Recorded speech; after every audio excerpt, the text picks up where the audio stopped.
My abusive ex-boyfriend is finally in jail for his crimes against me. My mother is taking his side. I'm seriously considering cutting contact with my mother right now. Back in July of last year, my boyfriend robbed my neighbor for his iPhone and wanted to celebrate by roping me in my own bed. He did this, then he tied me to the bed, and repeated the whole process 2 more times, leaving scars on my arms. He left the phone he had recently stolen at mine. After the incident was over, I gave the phone to the police, but my boyfriend came to my apartment to retrieve it. When he found out the phone was gone, he then pulled a hammer out of his pants and I had a panic attack. He proceeded to use it on me and did some very severe damage.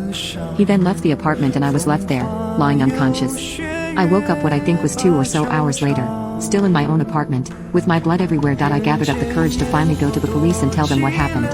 The police had CSI take pictures of my apartment and take items from my apartment as evidence, including my bedsheets, blankets, and even my ashtray.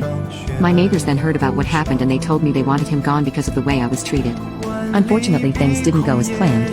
2 months later, I was investigated for the robbery and questioned on how I ended up with my neighbor's iPhone. I told him what happened and immediately the whole tone changed.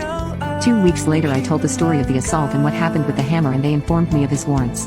Thankfully, as of 2 weeks ago, he has finally been arrested.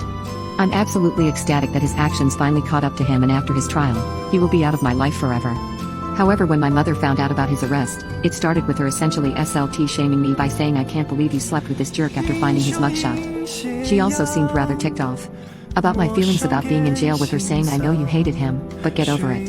He's in jail now, his life is ruined, all because he made a mistake when he was under the influence. You've been drunk before, you know you can't think rationally when you are drunk. You're depressing your friends and family because all you do is talk about him."